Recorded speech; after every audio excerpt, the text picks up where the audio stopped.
And welcome, ladies and gentlemen, to the Ukatsu High School Esports League, brought to you guys by Columbia College, Armstrong, Teasdale, Veterans United, and Hawthorne Bank. If you guys didn't already know, this is a 9-week competitive season live between these high schools, those being Hickman High School, Battle High School, Jefferson City, and of course Rockbridge. Big shout out to all the families of Jefferson City making the drive all the way down to Columbia, Missouri, of all places, to watch their kids play. And actually, we'll have to talk a little bit more about that in a second, because we've already jumped into picks and bans. So exactly what does this mean? This means that the players right now are selecting well, what are they doing here? Yeah, so in the first phase, there are about 150 different champions that you can pick from. Each team gets to ban a few of them away, and then they will pick what they want to play. And this is where a lot of the coaches put their strategy in before the game. So the coach's job is to put the players in the best spot to win. So, do a lot of thought outside the game, and then once they're in the game, you got to let the players go and do their own thing. So we'll see how that turned out. It looks like JC did end up getting the Swain, a really strong pick. Wasn't banned in the first phase, so they will go ahead and take that first. And against the Scion, he's not as strong anymore, but he will be able to keep the Swain down early. Mm-hmm. Yeah, exactly. These teams jumped into it a little bit quicker than normal, but that's exactly what we're getting into right now. On the left side, we have the home team, that being Jefferson City. They will be on the blue side tonight. On the right side, which you guys can see up here on the screen, it is the red team, the away team, which is technically Battle High School tonight. And so like you just said before, though, the top lane selected probably for Wolfram 812, that being Eli McVeigh getting the Swain pick. Very, very strong in this meta, like you said, very contested, going over to the blue side. And you got to hope, though, since it was selected on the blue side, wasn't banned away by Battle, does Battle have an answer for it? Does Coach Salmons, the coach of Battle High School, does he have an answer for this Swain pick? Yeah, and usually how you respond to a Swain is you pick a lot of damage that can be thrown down outside of his ultimate range, because if you fight him melee, he will just sustain through it. So I do like the Xerath pickup. It can kind of deal with him at a range.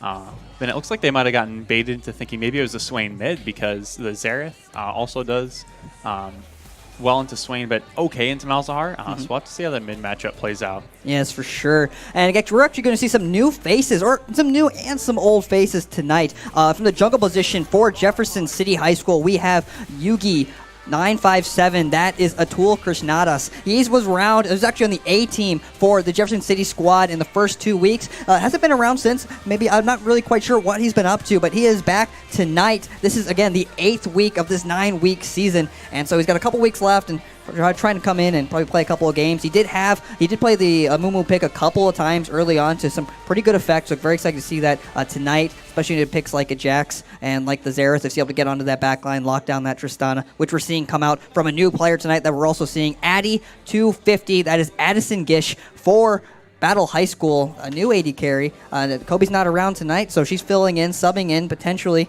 and very excited to see more new players on this battle roster.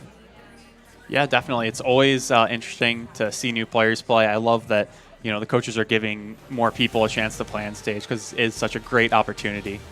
Mm-hmm. For sure. And to round out the bot lane for Jefferson City High School, we have the Jinx being played by Turtle. That is Kang, Tron, and Tarek for Dark Chaos. That is Elijah Prestman. He actually played Tarek last week. Some really good ultimates. It was a really good game, actually, for the B team for Jefferson City. And the Tarek Jinx, that's a pretty strong duo in the bot lane, wouldn't you agree? Yeah, definitely.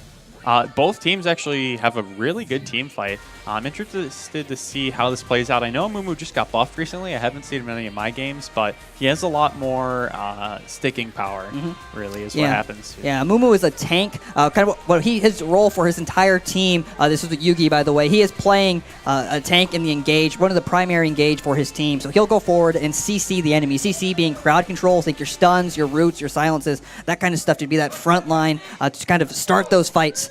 And we're actually seeing a lot of calls out for Let's Go Jefferson City. Probably this is by far the most represented that we have seen this school throughout this league. Very exciting. Actually, we have a 3-minute spectators delay. If you are not Riot Games itself, then we actually have to wait 3 minutes to actually start spectating these teams. They're already jumping the game right now. We're going to talk about the game for a couple more minutes here. But for the most part, again, thank you guys all from Jefferson City coming out. Let's hear it for Jefferson City. Are they going to win another game tonight for their B squad? Yeah. And of course, the away team tonight, that being Battle High School with a couple of newer members. Very exciting. I'm very excited to watch this B team roster. They keep putting in new members, and they're meshing very well. Let's hear for Battle High School. Oh, and that's many. They are the away team. We are in Columbia, Missouri. I guess they are the away team. So there is that. But yeah, again, for those of you guys who might not know, we didn't get much time to talk about it at the beginning. But we are this is Ukatsu. Thank you guys for coming out to our facility to this 9-week competitive season. One of the first and one of the only LAN actual competitive high school esports in the nation. It's very exciting to watch these players travel and watch these kids grow specifically. This isn't like a one-day tournament, but this is an actual league where these guys get to grow as players, grow as teammates, and really start adapting to each other. It's really, really fun to watch. And something like we said of that, both these B team rosters have kind of very different stories, actually. The B team roster for Battle High School actually did really, really well for this season. They're actually sitting in second place. If it weren't for Hickman B team winning on Wednesday, they actually would have had a chance to make it to the playoffs, to the postseason. Unfortunately, the B team roster for Battle will not make it. And for Jefferson City, again, a very much so a newer squad. A lot of players who aren't even level 30 yet. Level 30 being the rank they need to reach to even, I guess, play competitively in the competitive solo queue ladder. And so right now, Jefferson City is sitting at 1 win, 6 losses, I believe. And it's definitely been a rough road for Jefferson City, to say the least, in their first time come together as a club. Again, a lot of that is attributed to much newer players, not as experienced, but we've seen them really, really grow throughout this season. And excited to see tonight. It's a very different roster for Battle. For the most part, we've seen them mesh pretty well together, but tonight, again, they got new players. So this is another chance for Jefferson City to get their second win on the board. Yeah, and I think they definitely have the tools to do so. I have kind of criticized their drafts in previous games on both teams, really, but I think both coaches have really tightened up their drafts. I think they have a lot of power picks across the board, a lot of late game scaling, which helps in these less experienced players, just because you always have that fallback plan. The longer the game goes on, the higher chance it is of winning. And when both teams do that, it should be very interesting to see how it plays out. I'm expecting a lot of team fights, a lot of explosive fights. It should be an exciting game. Exactly. And that's exactly what I was going to point out as well. We talked a little about how different, I guess, how these teams can really adapt as the season goes on.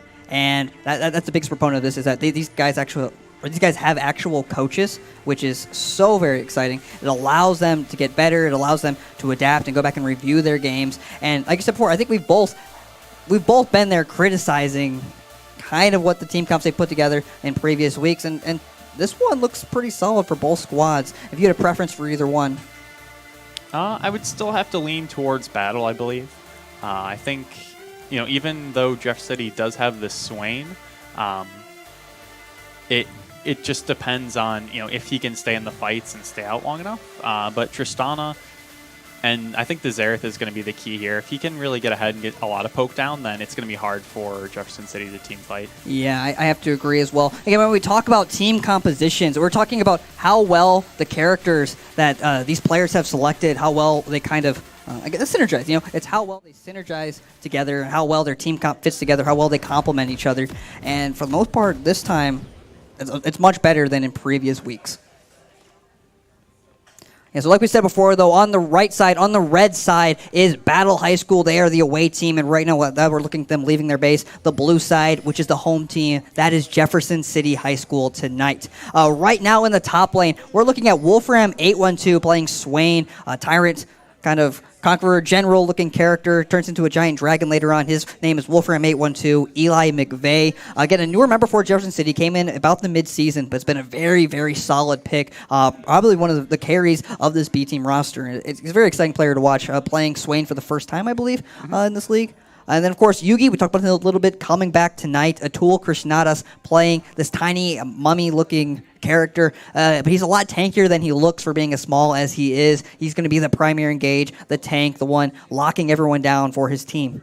In the mid lane, we have Voltix 1269. That is Trent Kemker. Been a very solid player for Jefferson City High School. Had a rough time last week, though, into the Fizz one trick against Hickman High School. Hopefully he's going to be a little bit stronger pick with the Malzahar this week. And we'll see how well he does into this matchup. And in the bot lane, again, we have Turtle coming back once again. That is Kangtron and Dark Chaos 2323 being Elijah Prestman. And again, Elijah's been like he's been on the B team for a while, but he's been probably one of the most solid players, I'd say, for this roster. Very consistent, and again, playing a very key role in this composition. So Tarek has this ultimate when it comes down on a lot of his players. It makes them invulnerable, which is very, very important in these team fights, especially protecting Turtle over here, playing the marksman, the machine gun toting kind of lady. And it's going to be, that's who we're going to watch in this game. That's if Jinx is still alive, if Elijah's able to get a good ultimate on, that's really what's going to allow Jefferson City to run away with these team fights.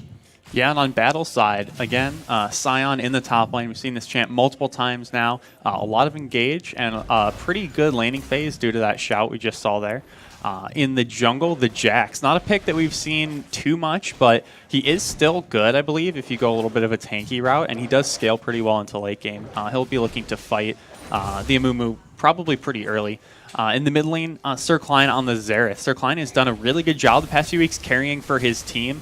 And with the mid changes, I do believe that Xerath can dish out a lot of damage. So we'll have to look at that after he gets his first item. In the bot lane, Tristana and Braum, definitely a solid combo. Both of them scale incredibly well into the late game. A lot of mobility, a lot of options when it comes to fighting. So definitely going to be a good bot lane matchup. Yeah, when we talk about scaling, it just means the later this game goes, the stronger they get. Both of these marksmen, 80 carries, they're the ones you see now, those being Addy and Turtle, that being Kang and Addison. They play their DPS role, the marksman. Oh, actually, we're seeing a gank up in the top lane. Yugi landing his binding onto Node now, 314, that being Landon. He's going down real low. Multiple flashes coming out. Landon will escape with his life, though. Almost a first blood, though, going over to Jefferson City. Yeah, really well played by him, just kind of holding his flash, not going too early, because that flash cooldown is 5 minutes long. You can only use that spell every 5 minutes, so it's really important that you hold on to it as long as possible. And here Jax spotting a Mumu, just going to kind of vote to take the crab. Although if they do fight over it, okay. Yeah, Mumu gets the smite away. Gets level 4 off that too. Pretty nice. Yeah, for these junglers, they don't actually get a lane assignment. Their job is to farm all the creeps in the jungle, that being the spots in between the waves, on either, or in between the lanes on either side of the river. And they have to farm these neutral monsters to get their gold and experience. That's what allows them to get stronger, buy items. Very important role, especially in these leagues. Actually, I'd probably argue that the jungle position has had the most impact on a lot of these games in the past couple of weeks. Yeah, it's definitely a harder role to learn, too. So usually in these games, there's a big skill discrepancy sometimes that can play a huge factor into it. Again, much better start, though, for both of these teams. Pretty even. No kills going over yet in either direction. It's really, really even, actually. In the top of your screen, you can see the gold differential. It's exactly 5.8 to 6,000 gold. So slightly in favor of Battle right now, and some of that's attributed to the CS leads, those being the numbers right here. CSing is basically last hitting these little red and blue guys. If you are able to get the last hit on them, you will secure bonus gold. Yeah, Mumu hanging around the bot lane. There is a pink ward there to spot him. Actually, a really early pink ward purchase. I'm not sure when that happened or who picked it up, but nice play just to make sure that they don't get ganked. Yeah, again, much slower start. Again, when we're talking about these compositions, again, the players we really want to highlight are, would you probably say it's probably the AD carry position, the marksman position of these two rosters that we want to probably highlight the most? Yeah, for sure. I definitely think that Jinx is in a really good spot right now. If she does get to probably 4 items, she will need the armor pen against this comp especially. But if she ever gets in range of Xerath or Tristana, probably 2 auto attacks will be enough to do it after she gets that 3-item fight. Exactly. So for a lot of these teams, they have win conditions. And most likely for both of these teams, they don't necessarily have too many options with their composition. So we're going to see a lot of team fighting to the mid and late portions of this game. And it's going to really be all about protecting their carries. Those being like the mid laners here. And of course the AD carries that we talked about before. They're in the bottom lane. If they're able to protect those guys, think of them as like the king in chess, but we need to protect them. They're still alive at the end of these team fights. It's likely that we'll walk away with a victory. That's likely the win condition for both of these squads. Yeah, and Voltix here out of mana in the mid lane. It's going to be really hard for him to stay in this lane any longer against the Xerath, who will be able to poke him down. He's actually getting very low, and now that they're both 6, there is a lot of kill pressure, actually. So we might see maybe some jungle action here in the mid lane. If Malzahar isn't able to clear this wave fast enough, it's going to be very hard for him. I wouldn't be surprised if Sir Klein just goes for the ult here and tries to finish him off. Yeah, difficult spot for him to be in for sure. Zeros with all that range, the big blue creature that Nathaniel Klein is playing. He just has to kind of take it, though. And, of course, though, in the blue side jungle, we actually see, you know who it is, Abdul El Walid. He's doing the classic jungle invade, perhaps learning some tricks from the games on Wednesday. A rough showing when you have a jungler living in your side. So look, he will spot out Yugi. Right he knows he's coming for this red buff because he has the timer on it. And I think he's just going to go for the S8. Oh, yeah, Sir Klein roaming down. They are going to jump on Yugi here. He's possibly trying to flash the wall, but a good stun. He smites the red buff to get a little bit of health back. The ult coming in from Xerath. He's not out yet. Using the blast plant.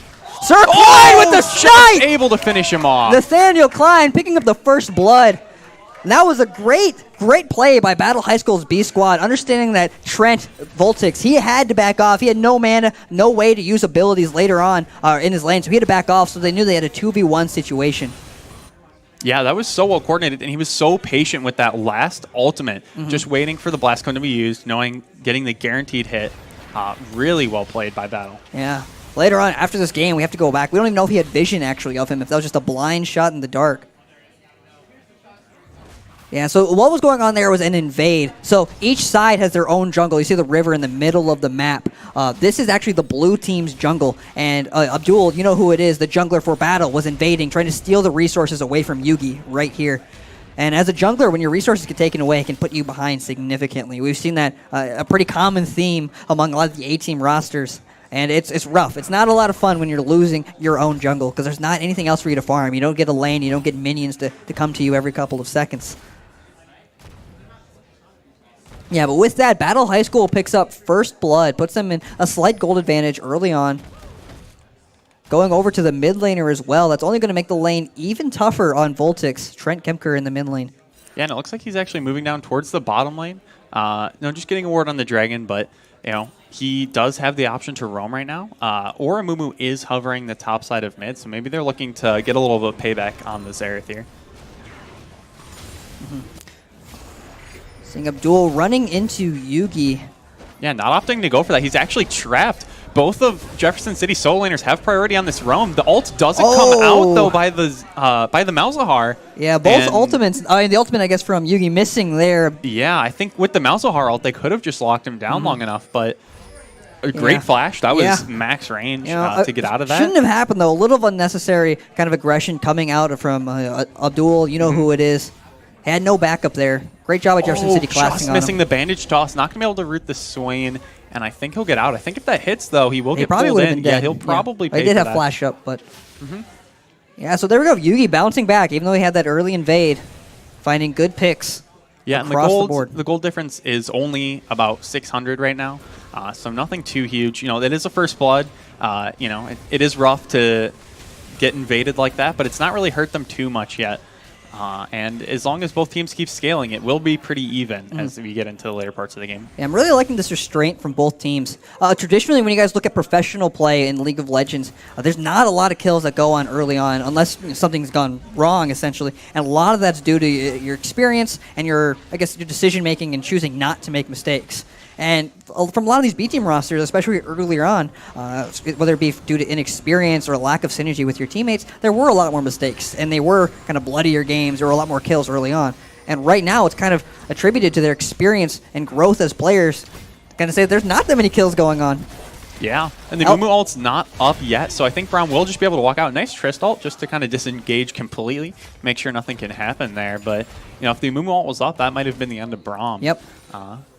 Both teams are definitely playing a little bit safe, but I think Battle are a little more confident right now, just going for a few more aggressive plays. But they're actually getting punished decently by Jefferson City. Yeah, I'll say that. Yugi957, Atul Krishnada, is really putting on the pressure. He's ganked all 3 lanes now, and I haven't seen a single lane gank coming out from you-know-who-it-is 77. So even though he got that early invade, Atul Yugi does not seem to be phased. Yeah, he is Jax is farming, but it's not really a huge lead just yet. The biggest difference in lanes is actually in the top lane with almost a 40 CS lead on that Swain, really bullying the Sion. And Sion hasn't actually got the back. A flash Malzahar ult, though, will root him down. flashing out just in time. No flash on the Amumu, though. And here comes Jax right into the fight. No more spells. Nice ult by the Amumu to lock him down. Amumu, no flash, though. Juking all of those ultimates. Wow, well played on both ends. Yeah, I will say, if Yugi957 had ulted right when they locked down Sir Klein, he probably would have gone down. Great job, though, by you-know-who it is, Abdul, reaching the lane, defending his mid laner. No kills going over to either side, though. Yeah, and that just comes down to kind of layering your CC correctly. It is something that takes a little bit of getting used to. A lot of communication goes into that when you have to coordinate, 3 people using all their abilities at the right time. And so a little bit of inexperience there, but it still looks really good for both teams right now. One thing that is happening right now is this Jax is still very deep in the enemy jungle, and it looks like Jefferson City kind of smell it this time. Yeah, he had to get out of there. Yeah, he gets out for free, but it could have been pretty risky. His mid laner was in base. He didn't have a lot of backup, so not really, paying enough respect to Jefferson City, and that might cost them. Yeah, actually, for CS lead, again, pretty significant in the top lane up here. You see 94 to 49. Roughly 15 CS is equal to 1 kill. So Wolfram 8-1-2, that being Eli McVeigh, has a significant lead over Landon Veers in the top lane. So Battle High School a little bit behind, but we've actually seen him behind before in the top lane when they went up against Hickman High School. And he was able to come out in the end. He's not giving away any kills, so it's pretty good showing from Landon in the top lane for Battle High School. Really, that's all it takes sometimes if you're in a losing matchup. Just don't die, because if you end up giving away a kill, you're also losing your farm in your lane, as it takes time for you to respawn. Yeah, very controlled game, and the gold lead is basically back to even due to just some farm discrepancies in the top and bottom lane. So Jefferson City doing well individually, just a little bit behind in that jungle, but it's really not hurting them too much. Yeah. This is a really close game right now. Yeah, I'm excited to see when the first fight comes. Both teams have been putting a lot of wards onto this Aqua Drake. As we can see, Braum kind of just clearing vision there, but if one team goes for it, it looks like both are ready to respond. There's a lot of teleports on both sides, actually 4. So hopefully we do see a lot of communication. These teams, again, this is the 8th week they've been playing together, so actually, it should look pretty clean now when we see these cross-map plays. We actually kind of forgot, but this season, 9 weeks, was actually 3 round robins consecutively. And so actually the last time that Jefferson City B and Battle High School B met each other, Jefferson City got their first win. I kind of forgot about that. So actually, if you're looking at these two teams' head-to-head record, they're actually even 1-1. So just like on Wednesday when Hickman High School and Rockbridge had their tiebreaker, this is actually the tiebreaker for Jefferson City's Bs and Battle Bs. So this is actually a pretty significant game for both of them. Yeah, definitely. And both teams really respecting each other right now. It looks like they will. These junglers, again, are meeting all over the map, finding each other in the jungle, and all the laners responding. It's a very tense situation right now. And the bot lane just kind of farming up. Again, Jinx is getting the lead in that, so I think she does scale a little bit better. It is easier to play the Jinx as long as you're protected by your teammates. Tristana is a little harder to maneuver in the fights. It looks like junglers both hanging around mid, trying to get a lead, because the mid lane, if they can keep this Xerath down, is a very big point of power for battle. And if they can deny that, if JC can deny this Xerath just getting free farm, that will be very good for Jefferson City. Yeah, unlikely that it's very unlikely that either bot lane is probably going to get a kill on each other. Both of the supports that are helping them out provide a lot of disengage, and actually Tristana also has her own jump, her own way to get out of a fight. So it's very unlikely there's going to be any kills going on in the bot lane. I'd like to see, again, more pressure on probably in the mid lane, which we're seeing. We're seeing most of the ganks coming into the middle lane, and that's probably what needs to happen. Otherwise, though, in these other winning lanes, like we talk about top lane, Wolfram up here, he's just kind of, honestly, he's really crushing NCS in the top lane. If he can get more pressure, take down that first tower, gives him a little pressure and room to roam, that might be one way that Jefferson City can try to find an advantage. Yeah, and Amumu walking in for Sir Klein. He's playing just the top side, though. I think he knows Amumu's in that bush, so he's kind of avoiding it. He is walking up now, though. He's exposing himself to a gank. A good stun on the mouse arm. But here comes the ult. We've seen this play before. Let's see if they can layer it correctly. And there it is, locking him down long enough and getting that kill. Yeah, great job for Jefferson City. We just saw that play less than 5 minutes ago. Vu, right? But so we're seeing the engagement in the bot lane. Being dropped in the bot lane. They will just disengage from this. But Malzahar and Amumu are collapsing from the top. This is going to be a 4 versus 3. right here in the river. Yeah, Tarek won't have the ultimate. Yeah, Battle are in a bad spot. They're going to have to disengage. And the teleport coming down as well. They are committing to this completely. And it looks like Battle are poked out too much. There are 5 people in the bot lane, and I don't know if they can hold this tower. It looks like Jefferson City are going to go for a nice grab onto the Jax. Going to poke him down, and it looks like they're responding with the Scion TP as well. Everyone is showing up double to this TP, bot lane. actually. It's a double TP. It's going to be a 5v5 in the bot lane. Diving the tower, Swain going in so deep, and he's dealing out so much damage. The Jinx getting so many kills, flashing forward, actually. Xerath trying to do damage with his ultimate, but that puts him in place, and they're going to get the kill, the root. That's the ace. Almost a quadra kill, going over in favor of Jefferson City. That five-man. Oh my gosh, yeah, 10 people bot. into the bot lane. And this is what we were talking about with those explosive team fights. Everyone's just farming up, playing as safe as they can. And, you know, 2 people overextending in the river turns into 10 people in the bot lane. And that turned out very good for Jefferson.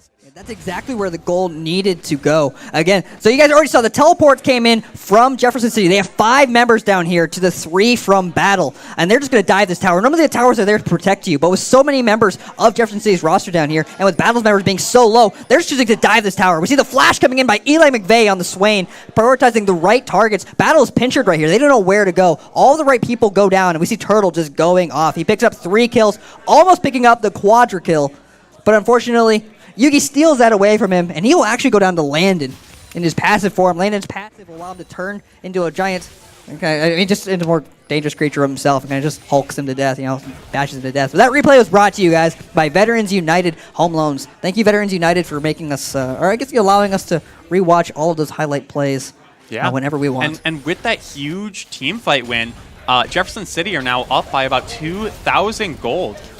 She should have got the 4th shot there. I know, you can see the damage that comes out of the Jinx. And it looks like another there's a roam. repeat gank in this bot lane. Malzahar can't get in range, though. Oh. Flash was almost available. Looks like it came up maybe just now. So not able to get the jump on that. But because they committed so many resources bot, it looks like Swain might be in trouble. He's getting collapsed on in the same fashion. Let's see if he can get out of this. He doesn't have his ultimate. It's available in a couple seconds here. No flash as well. There's the ultimate. I don't know if he can sustain through this. It looks like he's doing a good job of it, but no, he will go down. Yep. And for his life, they will trade the Aqua Dragon in the bot lane. So, not the worst thing ever. Jefferson City picks up a buff that lasts the whole game. It gives them a little bit of health and mana regen at the expense of Swain there. And but the it looks like the Rift Herald is going to be dropped in the top lane. This is going to get the first tower unless Jefferson City are able to respond. And I love the play from both of these squads. From a lot of times you look at the B team rosters, even a lot of A team rosters, when there's a lot of action going on in the game, they don't know how to respond, and they're not able to be proactive themselves. This time we're seeing both squads being very proactive on both sides of the map. They understand, okay, our bot lane's in trouble, so let's make a play on the top side of the map instead of honestly not doing anything. We've seen multiple A team rosters make that mistake, so great job by both of these teams. Honestly, the lead right now, we'll go over, though, into battle for, I guess, the last couple of trade that has gone on. We're seeing the ultimate, though, coming out. Down. The suppression and the root is so much crowd control that they can't deal with it, and Scion doesn't have enough damage to fight these two. He'll flash, but it will get enough damage. And it looks like in the bot lane, while that was happening, it looks like Jinx and Tarek forced Battle's bot lane to recall, and they are just shredding these towers. Look at the damage already down on this one as well. Yeah. Jinx getting all of those kills in that team fight is snowballing this game. The Terracle's going down. They're just looking to fight. I stay corrected. Jefferson City did get the better end of this trade, actually, across the board. They're up now by 4 kills, 1 dragon, even in towers, actually. But they're up now by about 2,000 gold, 3,000 gold, so that's pretty significant. To say at least for everything that was going on and how slow the beginning of this game started. A lot of action, very exciting. And the gold is on the right people, too. Well, we talked about the person they need to protect, that being Turtle, the AD carry, that's King Tron. He's the one that needs to get fed. He's the one that needs to get the kills, get the gold, and he's picked up 3 of their team's 8. That's really, really important for him. Yeah, I'd really like to see if this Jinx goes top and pushes their lead to get those towers, but it looks like they're going to go bot. Definitely just a little bit of inexperience, maybe. But if they can, if Jefferson City can stay grouped around this character right here, Jinx, she is so strong at this point of the game and will only get stronger. So really, all they have to do is protect her now, and they should be able to stay up in this game. Oh no, she's going to run into a terrible situation right into here. Jax. A nice chomper, actually, to root them both, but I don't think he'll be able to escape. His heal's about to come up. He shouldn't use it here. He should just save it. Actually, Tarek just in time to save him. They're going to deal the damage right back. There's 3 people in this bush. I don't know if they see that, but Malzahar is also see collapsing Voltix from the running mid down. lane as well. Trent this could be a and bad fight. Yugi And coming Yugi down. as well. 4 people back in the bot lane. The ultimate goes down, catching him. Another kill over to Jinx, and she will chase them down a little bit further. Xerathald actually hitting the Malzahar, poking him out, but another kill going over, and Battle can't make these plays if they don't know where the enemy jungle and mid are. And this for the most part, this isn't necessarily mistakes coming from Battle as much as it is great communication, great coordination by Jefferson City. We haven't seen this before, ladies and gentlemen. We haven't seen a squad like this. Does not resemble the usual Jefferson City. They've come so far from their first couple of weeks. Yeah, definitely. And Sir Klein overstaying in the mid lane. We're seeing this over and over all across the map now. Battle just getting too confident. He's going to get flashed on by multiple members and taken down pretty easily. Eli McVay, another kill going over to him. These rotations are incredible by Jefferson City. They're finding advantages all over the map, forcing these 4v1 situations, 4v3 situations, and now let's see, can they turn them to objectives? Right now, they're even in towers. With those pickups, though, they'll likely get this first tier mid. Yeah, Jax is going to try and save this, but I don't know. He might just trade his life for that. No, he will dodge the slow, so he'll get out, but this tower is going down. It looks like the Battle bot lane is trying to respond to this in time, but the turret goes down before that can happen. And talk about keeping the tempo up. It looks like Yugi has rotated into the top lane. They're forcing Sion out. Everyone else is rotating up. Jinx is on her way to take this top tower. Yeah. And Jefferson City are not giving up on this lead. This is a completely... These are the right plays. This is a completely different team than what we're used to seeing. Yeah, if you're looking at the optimal way to play this game, they're doing it perfectly. Battle High School has no clue how to react right now. They've lost all momentum, all tempo, as you said. There's 4 members now in the top lane for Jefferson City, and they're taking this tower for free. Battle doesn't know what to do. Yeah, it's so hard to keep up in situations like this because, you know, as spectators, we get to see everything that's happening on the map, but these players will switch the vision here. If you look on the bottom corner, they only get to see about half the map. So, you know, we have all this knowledge of what's going on, but the enemy players are about 30 seconds behind where they need to be because they don't have all this information. And so it's really important when it comes down to things like this. And it looks like Jack's trying to split push. Malzahar still has the ult up. Don't know if they're going to fight, but it looks like there's a fight going on the top side as well. A nice flash out by Yugi. Actually, he will escape. Wow, yeah. Okay, him overextending a little bit, but, you know, a good flash will keep him safe from 3 people if that'll... You know, with this, though, Jefferson City's B squad up 6 kills, up 4,000 gold, and a tower.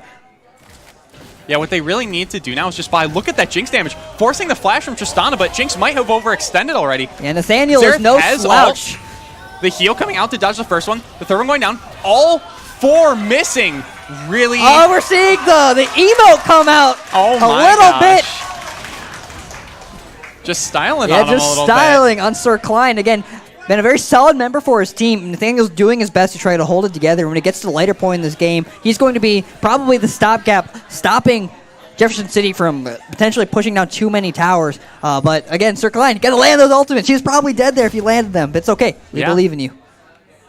Jinx got the dancing shoes on, and it looks like Sion is going to need those because there are 4 people collapsing on him in the top lane. They don't see him in this bush yet, but they are going to be checking. I wonder if he can get this recall off. They're actually not checking the right bush. Oh, I didn't quite get it. He's going to get out in time. I was about to say, Voltix was able to find it. This is a complete turnaround, actually, from last week. Voltix, Trent Kemker, he did not have fun last week. He was put in a very difficult lane and went down very often. It ended up being an 18-1-1 fizz. So, not a lot of fun last week, but a huge bounce back. He hasn't died once this game, and the Malzahar ultimates are really what's setting up a lot of their picks and a lot of these winning team fights for Jefferson City.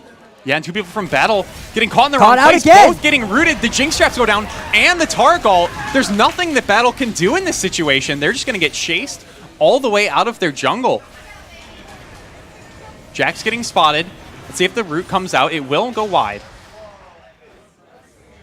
But Jefferson City can do no wrong right now. If they just stay grouped up together, they are unstoppable in this state. So I wonder if they're going to go just pick up the Baron now. They know that the mid laner, Sir Klein, is dead, and he was really the strong point of this Battle team. And it looks like they will rotate over and start up this Baron. Yeah, I was going to say, initially, we saw it in the mid lane when Yugi earlier, they found a good pick, and he didn't pop his ultimate. This time, they're using all of their abilities as soon as they find a pick. Great job by Elijah Pressman, getting the stun, putting out his ultimate just to keep his players alive, just so they know to get to that pick. They knocked down 1 player, and because of it, they're going to get this neutral objective, the Baron. Jack's unable to go for the steal because this Malzahar was zoning.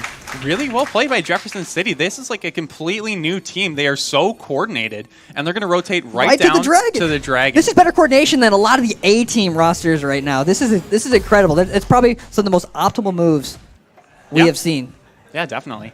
I don't know if... Oh, a nice catch onto the 80 carry and just picked immediately. Addison goes That's straight the power down. of that Swain there, and the Braum caught out too. This is Uh-oh, Malzahar actually... Oh, messed up a teleport making there. an incorrect teleport there. We'll pretend we didn't see that, though. No worries. Yeah. They're not perfect. We're not perfect. Yeah, no one's perfect. Maybe it's a BM. I don't know. Yeah, I don't even know how that happens. But either way, though, with that pick, the immediate pickup by Jefferson City, they rotate to the Dragon. That being the Earth Drake, it allows them to deal bonus damage towards other structures and other neutral monsters like dragons and other barons. And with this Baron buff that they secure, the giant purple monster in the top side of the river, it empowers their minions. That's kind of why they're glowing purple right now. It makes them harder to kill and they deal more damage. A lot easier to push waves on lanes and... Yeah. One of the key components to ending a game. What I want to see now from Jefferson City is to group around this Jinx. She's actually overextended right now. Yeah. If she gets caught, they lose a lot of power. Sir Klein going down! Oh my gosh, the kill going down. The range on this Jinx is insane. Look at the damage going from these auto attacks. And like we talked about in Champs, like she's hit that 3-item point. Now that she has these items, so much damage coming out now. It's almost unbearable. The tank's not able to get enough armor yet. On Battle's side, so they're just going to keep getting pushed in. There's not much they can do. Actually, their wave clear's down too. Going for the flank on this turret. Down. It looks like Battle overextended. Oh, he finds the pick on Addy! Onto Tristana. This could be the game. They're going to keep sprinting in. Look at Jinx running past everyone to stay on the enemy. Into the base, catching the Scion as well. Very well just played so much by engaged, Jefferson City. So much damage, and I think that might be the game. The Terragalt going down. Yeah, that was a little all set up unnecessary. there. All set up there by Sir Klein going down. Sir Klein was the necessary wave clear for Battle High School. He's the one that's stopping them from doing all these Jack's engages. going in for a last-ditch effort onto this Jinx. Can they protect him? It looks like they can. Just getting blown up instantly, and here comes that Zerathal. Still getting juked out here. Maybe he's just going for the minions to try and slow this push down, but that is going to be the game. Jinx just trying to get as much damage in on those end game graphs as you can. Actually, a few players are respawning, so... Yeah, this might not be the end of the game here. Let's say end the game. They're kind of messing around here, to be honest. They're having a little bit of fun. Here's another teleport coming in from the Jinx is so strong. Turtle. He is caught in front, but the Nexus will go down, and that will be the second win going over to Jefferson City. That was... an incredible performance by Jefferson City High School. That was a complete 180 from what we have seen in previous weeks. We're hearing the chants in the crowd right now. And they don't look phased. They look totally professional. It's another day in the office for this squad. Hunt's coming out from the 18 roster, collapsing on the ground. And again, a player right here, actually we're seeing Elijah Pressman, actually probably one of the key players in this game. You look at the bot lane for Jefferson City. They ended with a scoreline of 8-1 and 17. Jinx and honestly, the Tarek, they're so strong at the later point in the game. We said before, they're the ones you're going to have to look out for. And again, it's really great, really exciting to see Jefferson City this excited. Again, this is probably the most representation we've seen from the school as of yet this season. So many parents and teachers. I don't even know. Maybe their grandparents. I don't even know who came out tonight. Brothers, sisters, maybe just friends, neighbors. But so much representation. We had to get more chairs out, and to see them win in that kind of fashion probably feels so good for those players. Yeah, I bet. I mean, you know, I've talked to Jefferson City coach a lot, and these players work so hard. Mm-hmm. You know, they keep getting beat down in these earlier weeks, and getting that win has to feel so good with all of the work they've put in. Yeah.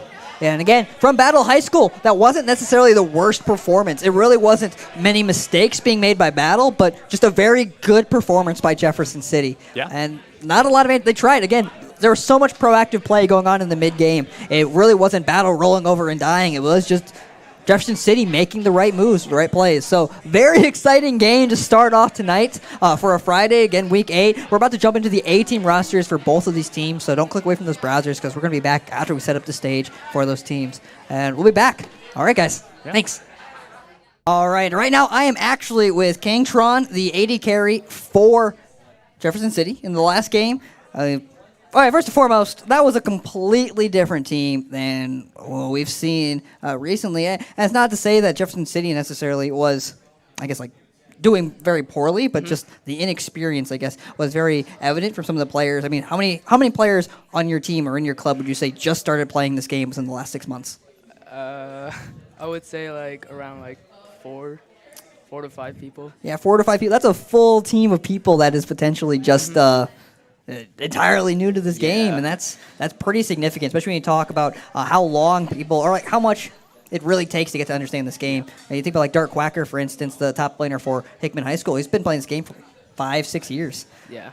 But how'd that feel? How'd that feel coming back in, and especially with so many people here right now, representatives from Jefferson City? How did it feel to get that win for everyone? Honestly, it was an amazing experience. The other team did really well. I don't really know like what we did was right, and I don't know. It just went through the motions. Like everything just did really well for us. Yeah, so just everything just felt very natural for your entire team. Was there anyone in particular who maybe stepped up in this game, or I guess what was the key factor that really made you guys do such a 180? I feel like the whole team was like on the same page. It's like we were doing what we think we should, like the other people would do, and we try to like help each other's back as much as possible, and yeah, we just like work together as much as possible. Like, I understand. It's a very emotional time. I mean, that was a pretty big game for you guys. A pretty big win, and honestly, kind of a much needed win for especially for like the morale for maybe coming the next year and that kind of thing. Yep. Did you guys do anything differently to prepare for this week's game? I really think that honestly, we just went with the flow with the game. Like, we tried our best to like play what the other team was doing, and we try to come on top as much as possible. Yeah. I mean, again, I think you guys played to your win conditions. We said from the beginning that you being on that Jinx pick, being on that hyper carry, AD carry, getting ahead was very important. And that 5-man bot, that crazy play that happened in the bot lane, walk me through what was going through your head at that time. Did someone make the call, or what happened to get your teleport coming in from Eli McVeigh? It was when the Braum and the Tristana was getting the control word from the Dragon Pit. I told my team, well, our jungler said that let's fight these two people, and the Malzahar came down, the Amumu came down, and I tried as much as possible to stun them as much as possible, and then our jungler just went all in. Yeah. And it was insane. Yeah, this is Tool's first game coming back again, right? He hasn't played for a while, and a very good game to come back to, I'd say. Yeah, the whole team did really well. Adding him to our squad was a plus. So we needed him. He was like kind of like our shot caller at the most part. And we try to listen as much as possible from what he's trying to say, because he's a good person and he's a good jungler. Yeah, it's good to hear that. It's good to hear that it goes just beyond a good player, but being a good shot caller and just being that voice, that kind of maybe like a leadership position. Some might say, some might call a shot caller. But I guess coming into the next game, though, I guess going into the future weeks, really, do you guys feel comfortable going into your last week? Or are you playing this next week? Do you guys think you can do the same thing, end the season with a 2-0? Ooh. I hope. It's kind of hard to predict. I just have to. I really don't pay attention to much, like if we're gonna win or we're gonna lose. I just try to like play as much as possible, do my best at that kind of game. All right, and again, a pretty good victory. Again, arguably record-wise, that was the second best B team, I guess, in this league. So very exciting. Now coming to this A-team game, how do you think your A-team roster is going to stack up against Battle tonight? Honestly, I hope the way they play can be as good as ours, but I hope they can do a little bit better, since the whole team has more experience than our team. So I hope they know what they're doing, and getting that dub. Yeah, getting that dub? Yep. All right. Well, thank you.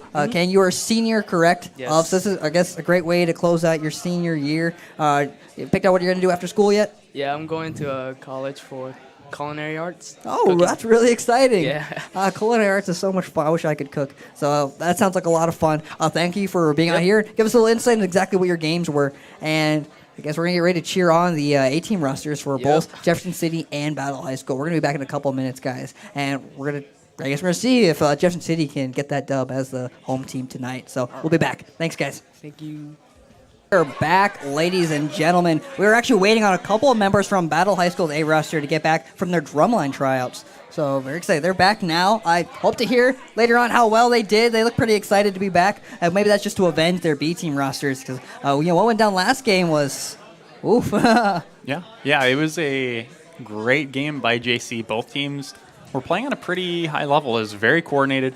And hopefully, the A roster shows some of that coordination as well. As we heard in the interview, it sounds like Yugi, the player that just kind of returned to that Jefferson City roster, really played a big role in that, making the key shot call to go down to that bot lane, have that 10-man fight that kind of blew open the game for Jefferson City. So really nice calls by him. And, we definitely want to see that same leadership on someone from Jefferson City side. It's so great to see. We could tell that there was a leader on that team even just by watching, and it's good to see that. You need to be able very to know decisive calls. Exactly. You have to know that they're that coordinated without actually hearing them or listening to the communications. You need to be able to see it, and that's when it really, really shows. Yeah, because in that 5-man, that 10-man bot lane situation, that was maybe a 10, 15-second fight, and how many decisions, how many call-outs were being made, we don't know up here, but for sure someone had to be able to control their entire team and let them know exactly what was going on. But again, for tonight, though, for the A-team rosters, pretty big game for them as well. Both of these teams are knocked out of the playoff running for the post-game season. Oh, I shouldn't say both teams. I should say actually just Jefferson City. The A-team roster for Battle High School will make it in. Top 3 A-teams make it into the postseason. Although currently, Battle's only wins for their A-team roster have been against Jefferson City. Unfortunately, Jefferson City's A roster is still winless, even though arguably they have some of maybe some of the best players in the league, at least position-wise. Again, talk about them all the time, but in the top lane, Chase Ruiz, Waddledosh, been a fun player to watch. And tonight, he's going to be going up against a different top laner that we haven't seen yet in this league. Battle's A roster tonight is very different from what we traditionally see. Yeah, definitely. One big change that Cameron Ruling Ocean, their star mid laner on Battle side, will not be able to make it tonight. So it's kind of shaking up their roster a little bit. Hopefully doesn't hurt them too much, as we still want to see a really competitive game here. I don't think it will be too bad, but it'll definitely give JC a little bit of confidence going into this. Yeah, for sure. Also, coming out in the mid lane, we're seeing Jared Lovelace, who is Hidden Gamer 20. Normally they're top, sometimes they're jungle. He's going to be playing in the mid lane. And Gabriel Clapp, the brother of Cameron, Fateful Salmon, he's been playing their AD carry on the A team. He's actually going to be top lane tonight, although that is actually one of his preferred roles. That actually is his main role. So very, very exciting coming into this game. Potentially be a chance for Jefferson City's A squad to pick up their first win of the season. Arguably, again, Cameron Clapp not going to be here tonight. But either way, though, very exciting. In the next couple of weeks after this whole situation, we're going to be going into the postseason games for this entire league, for the Ukatsu High School eSports League. We're going to see a couple of games between the semifinals, and that will be between Rockbridge's A squad, who is going to finish the season as the first seed, and up against Hickman's B squad. Again, you are the coach of Hickman's team, Coach Ben Bruce. And how are you preparing your B team to go up against, arguably, I guess, the number 1 seed in this league? I actually think that our B team roster is definitely one of the strongest, just because we had so many good players on doubling up on roles that are they overflowed into the B team roster, and so we have a talent on the B level, and so it showed in these B team games, and they're all really excited to play against Rockbridge going into playoffs there. Yeah, very hungry. I've actually heard it a couple times. So essentially, if Hickman B wins against Rockbridge and Hickman A wins against Battle, who they'll be playing in the playoffs, they will essentially meet each other in the final playoffs. It could be Hickman A versus Hickman B, right? Yeah, definitely. It could be, right? And that's always fun to think about. playoffs is definitely very exciting. I'm looking forward to seeing that play out. Exactly. And what's going to happen there? Of course, the finals actually are going to be on the 16th of May in Hickman Auditorium. Technically, you guys will have home field advantage, essentially. Yeah, but either way, it's definitely. very exciting. That's where the first couple of games were played in the exhibition season. They were played out of the auditorium in Hickman. The lights. It was a very different experience, I guess, than here, where we have the great studio at the Ukatsu headquarters, per se. But when you're on stage at a school, it's more accessible for students. They can just kind of walk by, see the stage being set up, and, oh, what's that? And we had a lot of kids wander in when we were setting up last year. So hopefully we get a big crowd. We had upwards of 200 people actually coming out to the second game. I think that was between Hickman and Battle, I believe. So maybe we get a crowd just as big. Hopefully we do. They're a lot of fun to watch. And, of course, we know every single player here is excited to at least watch the postseason and get excited for next year. Yeah, And definitely. Yeah. Speaking of next year, actually, we're pretty much all but locked in the fact that we're going to be running another season, of course, next year in the spring. But coming this fall, we're going to be running an entirely different kind of league. Don't know how many of you players out there are multi-game athletes, essentially. But we'll actually be running a high school Overwatch league come this fall between Columbia Public Schools and maybe a couple of other schools as well. So Overwatch being the game Blizzard's title, it's kind of more of a shooter, more of a cartoony kind of shooter, but a lot of fun. It's got their own competitive league, the Overwatch League. A lot of big names, a lot of big money going into that league. And we know there's a lot of players, even here in Columbia, who are really good at Overwatch. Yeah. Yeah, I think one of them comes to mind. Actually, the 80 carry for Rockbridge is actually a master tier Overwatch player in his own right. So again, multi kind of game athlete per se. Very exciting. We're also going to be running an intramural Overwatch league coming this summer. So if you guys know anyone and you guys know whether they could be middle schoolers, they could be adults, you guys want to put together an intramural team, kind of like an intramural kickball or basketball team, check out our website at ukatsu.org. We start putting up more details for our Overwatch league coming up because that's going to be very exciting. I can't wait to watch games just like this, but in Overwatch. Yeah. I think Overwatch is going to be a lot of fun to see. And hopefully we get to keep this league going, too. I think this is a great experience for all of these players. I don't know anyone that hasn't enjoyed being on any of these teams. It's been a lot of fun, and it has brought a lot of grades up. It's brought attendance up as well in the schools, and so even the administrators are liking what they see here. So there's definitely a lot of room for growth, but we're definitely on the right track here. I think this, on LAN experience, playing against someone in the same, room or on stage with you is just so much more exciting than playing matches online. So I really even for these parents, right? They exactly. wouldn't get to witness this otherwise. I wish everyone here could see it. How many parents and supporters are here tonight? Because it's really, really fun to see. Yeah. Yeah, well, actually, some of the stories that Joe and I, we're the co-founders of Ukatsu, we like to tell a lot, is that one of the first exhibition matches, there's actually a ex-college football dad who walked up, and he looked at the stage, and he said, I don't understand. I don't understand what this is, but I get it.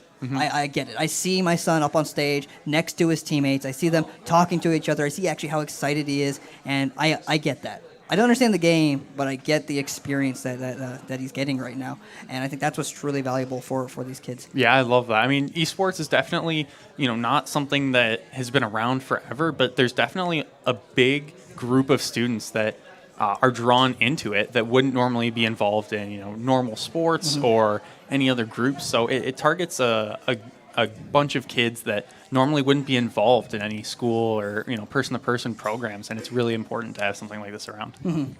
Yeah, again, so we're actually about to jump in game here in just a couple of moments. Okay, we're waiting on a couple members of Battle High School to get back from their drumline tryouts. Very exciting to see they're doing so many different activities, making it just in time, though, for right now. The pro draft is finishing up, so we're going to be jumping into picks and bans potentially right now. Yeah, it looks like... Maybe I got you baited. I did not get you baited. Here we go.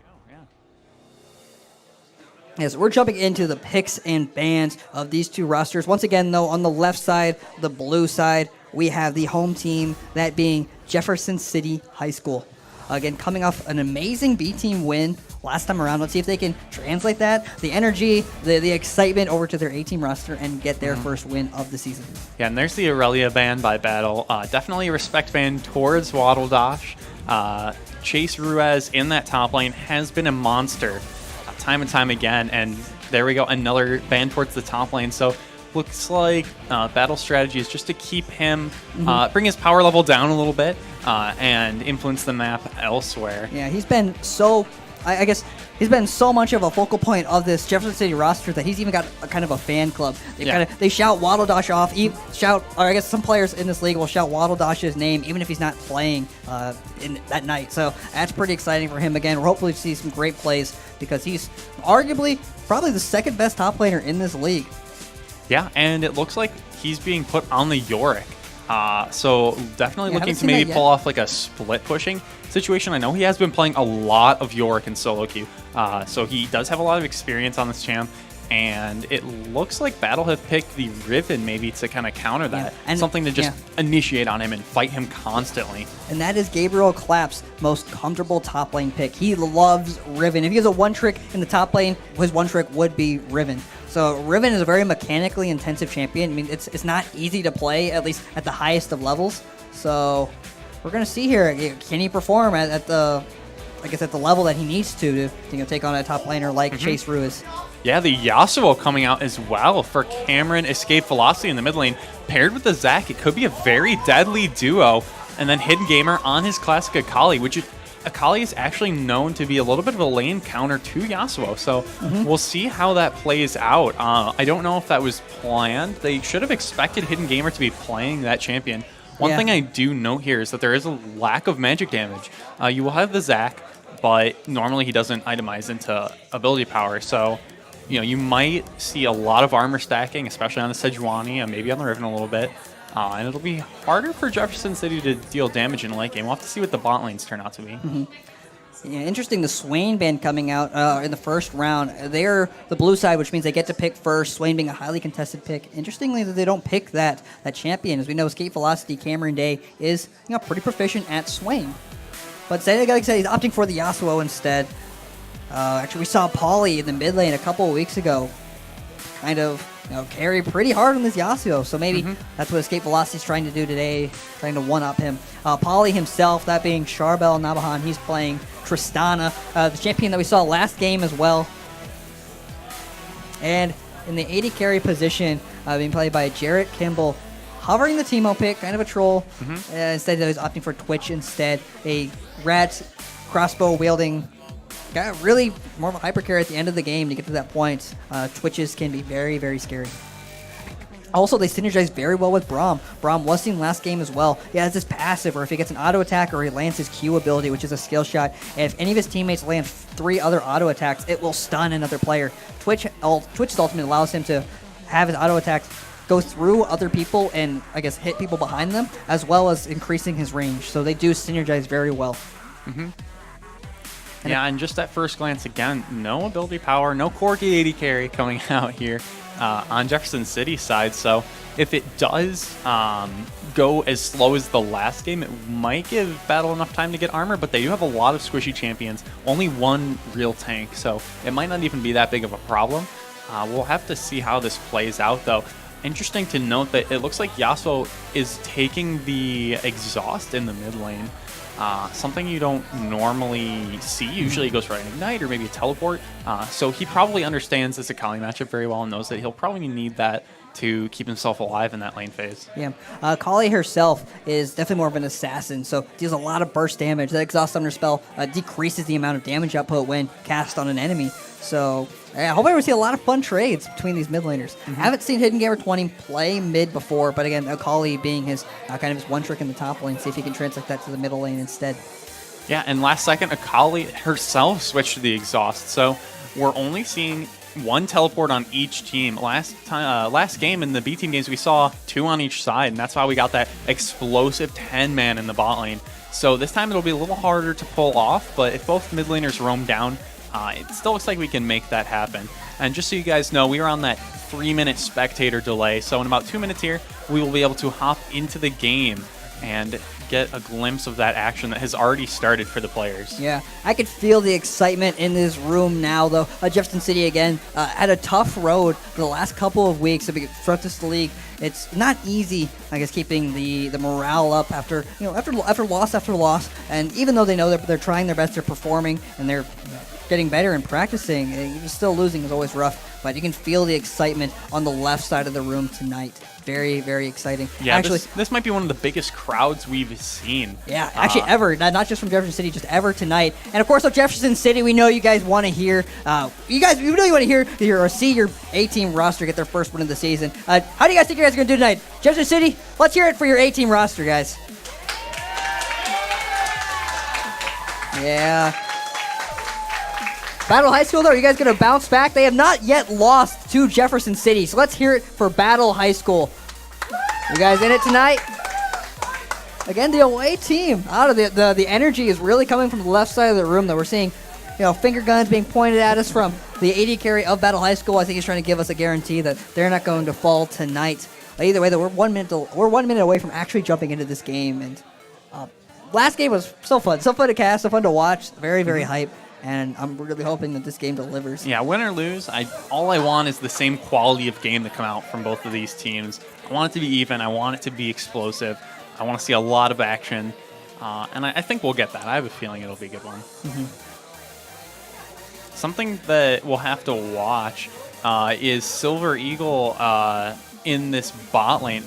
Playing the Twitch, it's a little bit of a different play style than other AD carries. It takes a lot of practice, but if you can get the proper assassinations and play around that invisibility, you can really solo carry the game for your team. So, if he can find the right picks on a lot of these squishy champions, he opens up a lot of room for that split push that maybe the Yorick and the Yasuo can pull off. Yep. They have a very good team fight with the Braum and the Zac, and enabling that Yasuo to pull off some big combos, land that ultimate fairly easily. So that's something to look out for. I think if JC can get a little bit of a lead, get some items onto that Twitch early, I think they should be able to run away with this. I think the tools drafted by Battle will allow them to potentially have an answer for that Twitch. Being in the backline, their job is basically to jump onto that AD carry. And with the Assassin, when you think of the Riven, you think of the Akali, that Twitch is going to have a lot of different people he's going to have to look out for if he wants to stay alive and dish out the damage that is necessary of him as an AD carry. But roster-wise, again, I wouldn't say either draft is necessarily that poor. So it's, again, more of an exciting game. It's not a lot of fun to see like a losing team comp right away from the beginning. So this time, though, good drafts by both squads. Those being the coaches from Battle, coaches from Jefferson City, that being Coach Evan Rolland and, of course, Coach Michael Sammons. Yeah.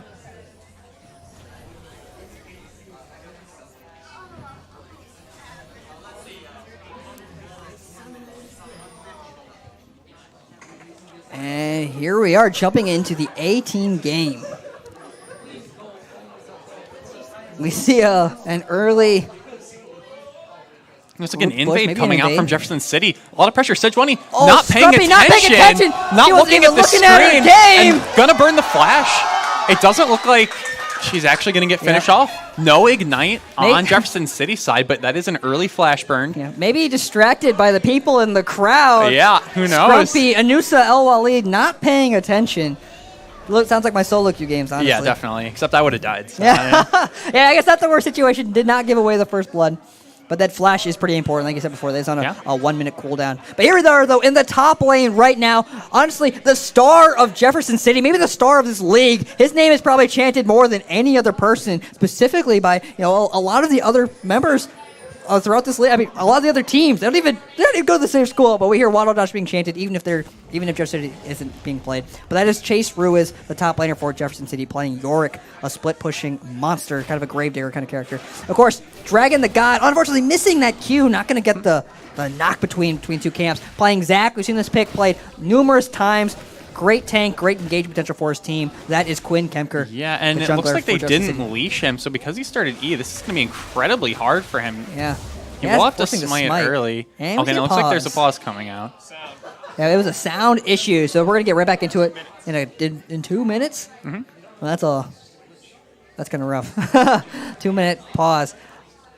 But yeah, so you're talking about leashing a second ago. And what that basically means is he needs his teammates to help him kind of damage it, take aggro. You think about like World of Warcraft maybe, or like other PvE kind of games, and they have to like juggle the aggro, bounce it back and forth. But because they weren't there, he just has to take on that first monster all by himself. A little bit difficult for junglers, especially a tank jungler like Zac. Doesn't give a lot of damage early on. Also, unfortunately, he missed his Q. That if he lands a Q on two different abilities, he's able to slap them together. But yeah, well, it costs 8% of your and it costs your current health. HP as well. Yeah, correct. Yeah, So Zach is a character that doesn't use mana. Definitely hurt him a little bit. It doesn't look like it'll be too bad, though. It looks like he's probably going to finish up the red pretty close to the same time as Sejuani, so not a lot of discrepancy there early. Yeah. Composition-wise, though, we kind of talked about the win conditions for Jefferson City. What does Battle need to do to walk away with the win in some of these team fights? Honestly, Battle just needs to itemize a little tankier. If they do go towards that armor, I'd like to see like a Knight's Vow out of the Morgana. Just, along with that Zhonya's, maybe a little bit of health as well. Just across the board, they're not tanky aside from the Sejuani, but a lot of them can itemize tabbies without missing out on too much. You can see the Akali starting Cloth 5, going for a ton of lane sustain against this Yasuo. Yeah, exactly. Cloth, not one of your traditional starts for most people, but the Cloth armor gives you armor. So in this game, there's two types of damage, that being physical damage and magic damage. And there's two different ways to itemize against that being armor and magic resist. And since most of Jefferson City's team only deals physical damage, they only need to itemize one sort of resistance. So that's kind of a negative thing when you're looking at a draft. It's very important to have a balance in your composition so you have mixed damage to make it more difficult for a team to try to itemize against. Yeah, but in terms of answering the split push, if the Riven gets a lead, I can see that happening, but Yorick does dish out a lot of damage in the 1v1 with his ultimate. It looks like we're going to hop right back into the action in 1 second here. And there we go. So we'll finish running down the Jefferson City side. In the mid lane, Cameron Escape Velocity on this Yasuo. Not a traditional pick in team play, but he can be so strong. He gets double the critical chance when he buys it, so he only needs a few items to reach that huge power spike. And in the bot lane, this Twitch is a champion that can go invisible and show up in team fights in the perfect position. So it's all about getting the right positioning to use your ultimate, which just makes your attack range huge and it penetrates through everyone. I love that name. Yeah. Fumi is my wife. That's actually Jarrett Kimball, by the way. Normally his account is Super Eagle 99, but I believe he was hacked last weekend. So, dang hackers, he's forced to play on a different account. Yeah, and then DJ Rice, 1, 2, 3, 4 on that Braum. Champion we saw last game as well. Very strong in these team fights. Something to watch when we get to the later point of this game. Yep. And in the top lane for Battle High School, the brother of Cameron Clapp. This is Gabriel Clapp, the junior, Fateful Salmon playing Riven. Very mechanically. We're seeing action going on in the mid lane right now. Not quite. Never mind. I lied. No action going on in the mid lane, but instead the Riven in the top lane, like we said before. In the jungle position for Battle High School, we see Scrumpy, the boar riding Sejuani. That is Anusa El Walid. She just got back from her drumline auditions. Very exciting, actually. So after check it with her later on, see how well she did. Here in the mid lane, we have Jared Lovelace, Hidden Gamer 20 on his classic Akali pick. Very much so an assassin, all about that burst damage. He could jump between targets and go invisible when he throws down this smoke screen. Kind of difficult to deal with. And of course in the bot lane we see Pauly, that being Charbel, Nabahan, and Evan Young playing Morgana. Pretty solid bot lane again. I don't expect too many kills going over either way. Both bot lanes are relatively safe, so it's really going to be if jungle pressure comes down, or if I guess anyone makes a pretty big mistake. Yeah, in lane, the Morgana can kind of negate the Braum passive, whoever you throw it on. But once it gets into team fights, you can only save one person. And so if a lot of auto attacks are going on, a lot of Braum passive being applied, well, it is hard to dodge all of that damage. These top laners just kind of fighting back and forth. No one really getting a lot of sustained damage, but look at that. Oh, it's really annoying. Yeah, it's so frustrating to deal with this Yorick in lane because of those little minions he can create. Yeah, he's the Grave Digger. He's basically just spawning these little zombies. Yeah, little minion zombies. Very annoying. Okay, not a pick. I don't think we've seen Yorick picked by Waddle Dosh yet. Chase I don't Ruiz. believe We have seen it so. picked by Dark Quacker though, the top laner for Hickman. Good trade yeah, but though. both of these solo lanes, as opposed to last game, are going to be looking to fight a lot. So I think it'll have a lot more action in the solo lanes and less in that big team fight that we saw in the bot lane. Yeah, relatively even across the board though in CS. Actually, extremely even. Only one CS difference is the maximum between any lane. So very, very close. I doubt, again, there's a lot more experience when you take into account these A-team rosters. They're traditionally your players that are veterans at the game, League of Legends, or at least level 30, so to speak. Although some of these players, maybe on Jefferson City, might not be there yet. Goes to show, though, how far they've come in this league, not having as much experience, but still being able to go toe-to-toe with some of these teams. Yeah, definitely. Something that does show a lot of experience is Chase Waddle Dash is getting a nice freeze off, and what this is doing is denying that Riven a lot of golden experience by keeping this close to his tower. And this is something that a lot of experienced players can pull off, and it does get you a lead. He already has, looks like almost a 10 to 12 CS lead already, just because of that. It was an interesting recall coming up, but Gabriel Clapp, he was able to get the TMS, so I think that's what he was looking for. But he understands there's a freeze going on, so trying to get a deep ward in the enemy jungle, maybe trying to roam. Normally it takes pressure from the jungler to help break that freeze. For him to stop Waddle Dash from freezing, he's going to have to go in and take an unfavorable trade, take some damage, or just kind of let the CS go. Yeah, we'll eventually push back towards him. You can see a lot of those blue minions grouping up here. So eventually Gabriel Clapp will get the minions back, but it's just a slow process, and it feels really bad waiting for it. Yeah, because for a lot of players who are impatient or not as experienced, they'll choose to take a very unfavorable trade and just put themselves further and further behind. Top lane's a very intricate lane. This game is actually just a very intricate game. There's so many things that you're going to have to learn to become a proficient player. Yeah, definitely. Both mid laners hitting 6. This is when Akali can put a lot of pressure down onto this Yasuo. Yeah, right now she's currently invisible when she stands in that circle. The exhaust going down. Yeah, that invisibility, baiting out the summoner spell, actually really well played. And here comes Scrumpy, only level 4, but Flash is up on the Yasuo, flashing before the stun can get out. He had to do that, but now he's at such a disadvantage in this mid lane. Not only is his Flash down, but his exhaust as well, so he's not going to be able to fight. Yeah, squeaky clean gank there by Scrumpy and Nusa. Forcing that summoner spell means next time she'll come back, Yasuo will not have his Flash to escape. Yeah, so we'll expect in the next 5 minutes another gank coming down, probably when the Sejuani is level 6. And at that point, it'll be on Cameron in that mid lane to kind of juke it out and try and dodge that ultimate. Yeah, otherwise, they're really even across the board. Bot lane, very close in CS. Only a slight discrepancy now happening in the mid lane. Kind of from that gank, he's forced to recall early, losing a little bit of CS. And of course, the top lane, Waddle Dash still zoning out Fateful Salmon, that being Gabriel Clapp, from his wave. Yeah, it looks like they have a ward on him, so I think that Zach might try and go on this. He is kind of recalling. Here comes the Zach jump in, but lands the stretching strike, not able to auto-attack anything to pull him back in, though, and he'll get out for free there. Nice map awareness, though, maybe just baiting the recall. He might have known Zach was there. It's a little bit of intuition, game sense.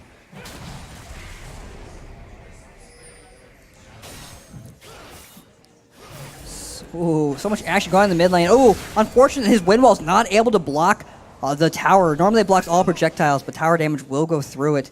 Unfortunate trade by Escape Velocity there. Yeah, looks like Braumalt did go down, but As not did a the lot Twitch of ult. damage. Oh, maybe not quite. Yeah, no, Twitch ult Looked is like it for still a second up, there.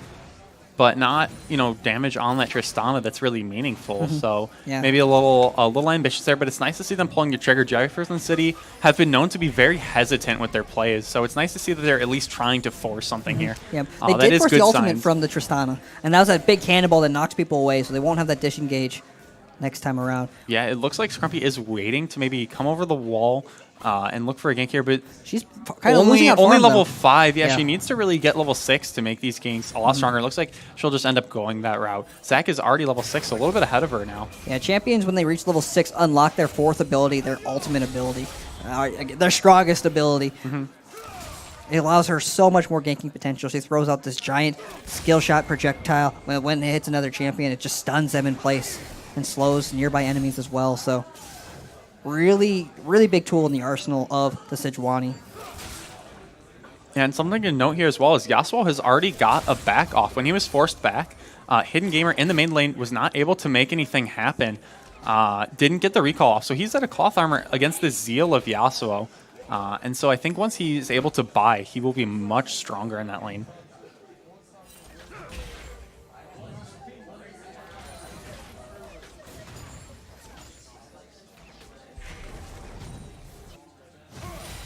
Pretty slow start, though.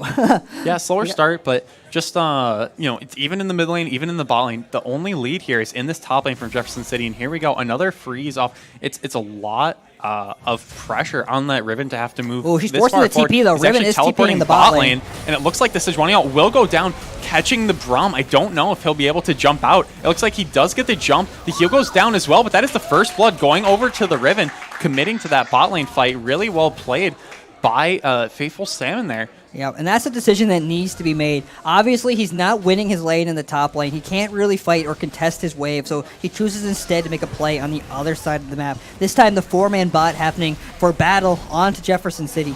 Yeah, and they will pick up that Cloud Drake, but this is also what Chase Ruiz does want in the top lane. It looks like actually a solo kill going down in mid as well. Not really sure how that happened, Yeah, but it looks like Cameron dove the tower solo. And it looks like with the Yorick dropping his ultimate now, he will shred through this tower. And it looks like they'll actually trade first tower, so not a bad trade for Jefferson City. They're going to come out almost 2,000 gold ahead once they get this tower down. Yep. And it looks like in the bot lane, they're trying to respond. The flash burned by Twitch there. And if Battle aren't able to get this tower, Jefferson City actually pull ahead from that play. I know it looked bad in the start, but Battle decided to get the Cloud Drake over the tower, and the tower gives you more gold. So now there's a 2,000 gold lead for Jefferson City. Yeah, and arguably it might have been the right decision if they weren't up against a Yorick. Yorick in the top lane being played by Chase, it's just a split-pushing monster. That just means he's able to really push waves just quicker than other champions and really take down towers a lot quicker. So because they didn't really respect that, they lost first tower, which does grant bonus gold to the team. Yeah, we're going to have to see how Battle are able to handle this Yorick in the top lane. Like Ben mentioned, he is able to split push, and what that means is he wants to be alone. He wants to be as far away from his team as possible, knocking down turrets by himself, and that forces the enemy team to make a lot of hard decisions. Do you group up and attack him, or do you engage 4 versus 5 on the other side of the map? And teams have not shown that they can really respond to it correctly this season. Yeah. So this is a good strategy to pull out, and I think it can be a winning one. So we'll have to see. Yeah, we've seen it executed very well by Hickman High School specifically. It really only happens though if you have a top laner that if you have a top laner that knows what he's doing. It's not the easiest of strategies to execute. Honestly speaking, we were thinking about like rank wise. It's probably a kind of a strategy that you don't understand. You really don't see at Elos until you get to maybe gold or platinum. That just when executed properly, teams just don't know how to respond against it. Yeah, it looks like Battle are trying to make a play maybe in the mid lane here. Walking up with 4 people now kind of hovering this side of the map, but nothing too crazy is going to happen. A little skirmish going on in the top lane as well. And this massive wave, Chase is going to try and maybe push that in. No, he's just going to concede it to the Riven. So yeah, not a lot of pressure being put on right now. In the bot lane, though, 3 people walking around. Twitch is getting jumped on. No flash available. The insect. Getting kicked back. He is invisible right now, but they jump in range and are able to spot him. A nice pick gotten by Battle there. Twitch without the flash, he's very immobile, and he didn't get his invis up quickly enough, so they were able to catch him out. Really well played by Battle there. Yeah, ends up burning his flash, but they do secure the kill. Maybe a little bit unnecessary in the sense that Twitch did not have flash, but now can Battle translate this into an objective? Tristana does kind of throws a bomb out and makes it. She's a really good turret taker.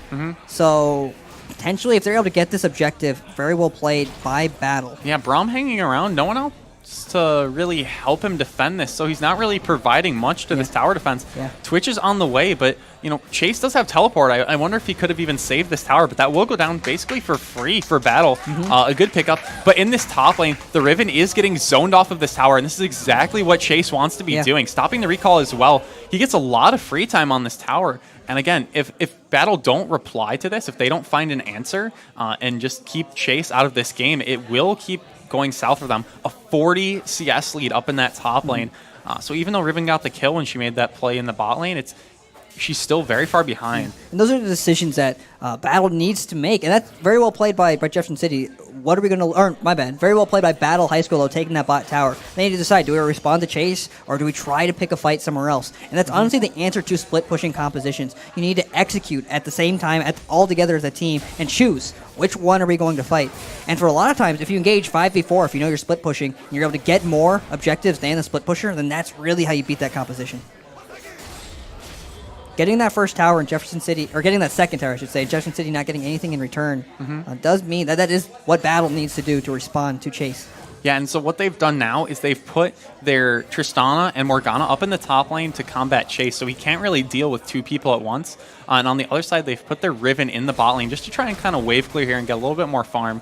So we'll see how Chase manages this. If he overextends and gets hit by a Morkbind, I could see him just going down pretty quick. He only has one cloth armor and a Triforce, so he's itemized towards just fighting. It'll really depend on how well Riven can clear this wave. It looks like she's doing a good job. She just had the team in. Not going down.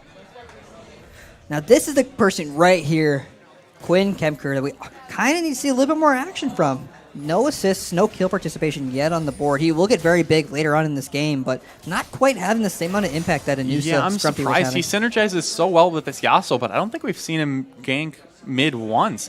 It's very easy to land his ultimate and maybe just blow up the Akali, but not a lot of pressure out by him. He's just kind of farming, scaling up, getting those tank items that he needs. And that's going to be what Jefferson needs to do, though. They're got to be together. They have a comp that synergizes very well.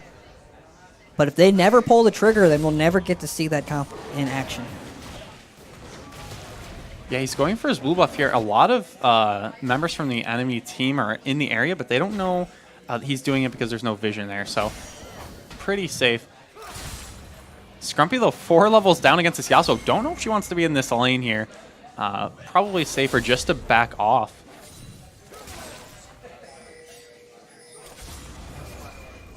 Looks like a potential play maybe happening in the bot lane with the Zac finally looking to apply some pressure. Oh no, but something going down in the mid. Akali finally showing back up. Look at the damage coming out. This stun being held until after the flash, and no outplay coming out of the Yasuo there. Yeah, just kind of being baited in. Yeah, no ultimate, being baited into fighting the Sejuani there just in time for Akali to show up. I don't know if they can get the tower yet, but that is a lot of pressure. And it looks like Chase getting jumped on by this Tristana here, though. Zac is in the area, but not responding yet. But something big to note is the Infernal Dragon has spawned on the bottom side of the map. And with Yasuo dead for another 14 seconds, this should be an easy pickup for a battle. There goes the Zac, finally getting the engage. The Unstoppable coming in, not able to drag anyone over the wall, though. The Zac is just going to go straight down. The teleport coming in from the Riven, making sure that Chase can't reply. But look at the damage coming out of that Yorick. The flash just getting out in time. But look, he's almost fighting 1 versus 3 in this situation. Chase. He will get both. He's going to get the third as well. The triple kill going over to Chase ruins Waddle Dash in the top lane. That's the carry top laner that Jefferson City needs right now. It's so much damage. I thought that was He's level 13 as well. He's been in the solo lane the entire game, and even though his teammate, that Zac, just went in and died, it was for Chase to get the kills there. I'm not sure how he even finished off the Riven, tower. but it must have been some of the damage over time. Exactly. Not only is he going to get 3 kills by himself, but he's also going to get this tower. The gold swing for Jefferson City is huge. That is so big for them.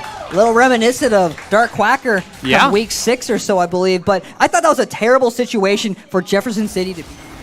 They're actually securing the Fire Drake right now, but we're going to watch the replay here. In the top side of the map, Zac Dragon the God, Quick Kemker goes in a little early, maybe a miscommunication. Trent wasn't able to, or Chase wasn't able to follow up, and we're seeing the instant teleport coming out from Gabriel Clab, trying to defend his team. Now it's a 3v1 situation, and you'd think that Battle would have the advantage here, but Chase, just being so far ahead in levels, so far ahead in items, he takes him down. And as we already know, he goes into a triple kill, but we don't want to miss his tower being taken in the bot lane. So what happened Jefferson City is Battle committed all of the resources to the top side, which meant that the 3 people on the bottom side could take the Infernal Drake and this tower. So this is how this is the wrong way to deal with the split push. When you die to the split pusher, the other 4 people on Jefferson City team get to do whatever they want. And this is the composition I like to see from Jefferson City. We've seen actually last week probably the most questionable comp we've seen. Yeah, we're seeing a dive from the Zac, not able to hit anyone with that ultimate. He's waiting to see if anyone. By the Morgana bind. Yeah, but so much damage. They're not able to fight this 45. On the other side of the map, it looks like they were trying to take the Rift Herald. Maybe they did secure it. Yeah, so Battle getting a little bit back, but with the Rift Herald, you really need to get a tower with it. So the ball is in Battle's court to make a play here. Chase looking for another kill here, not going to get Sejuani trapped in that little the circle there, and so she will just walk out. Yeah. This is the kind of composition I like to see when you have a top laner like Waddle Dash that can't execute split pushing very effectively, that just kind of demands so much pressure. This kind of combo I like to see this. As long as the rest of his team doesn't fall too far behind, they can just play their game. Yeah, Jefferson City playing to their strengths and playing well around it as well. Battle not being able to reply, and that's basically all Jefferson City need. They need like 1 or 2 more mistakes from Battle like that, and it could be game over. Chase is going to keep soaking up this solo experience, so he's going to be strong just because of how many levels he has as well. I mean, at that last fight, Tristana was only level 9, and he was about level 12, so that's a lot of value just in combat stats without even talking about the gold he has. Very unlikely that one member, and that's what has a split pushing comp, it's unlikely that one member will be able to respond to him in the top lane, which means they do have to devote more resources to stopping him. Yeah. And with this, though, that just means the rest of Jefferson City can group.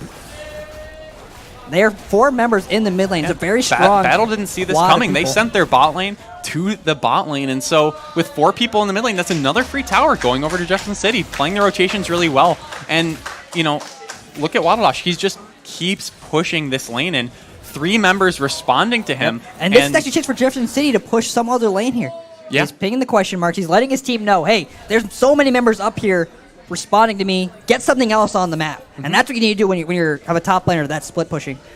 Yeah, it's a push and pull. Bramwell going down, trying to catch his Tristana out, but not going to happen. Twitch is actually going to walk up and get a little bit of a slowdown there. A nice bind on the Yasuo, though, to keep him rooted. And not too much going to come out of that. Yeah, definitely. See, but now he's already secured 2 towers on the top side of the map. Well, like he's doing it right now. He should go to the bot lane now instead.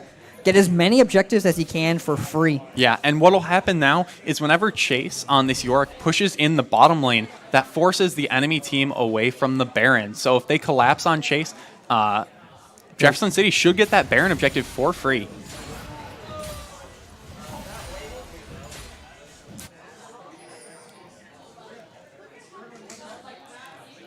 So much CS, actually. Yeah, Chase doing very well, almost 10 CS a minute. He will hit that very soon, and that's like a professional level of creep score there. So those numbers next to the character icons in the middle of the screen, that is how many minions you've killed. And you know, professional players usually average 10 a minute, and Chase is on par with that right now. So he is really pulling ahead. And we see Battle spawning the Rift Herald in the mid lane. They have all 5 players actually teleporting Riven to the top lane.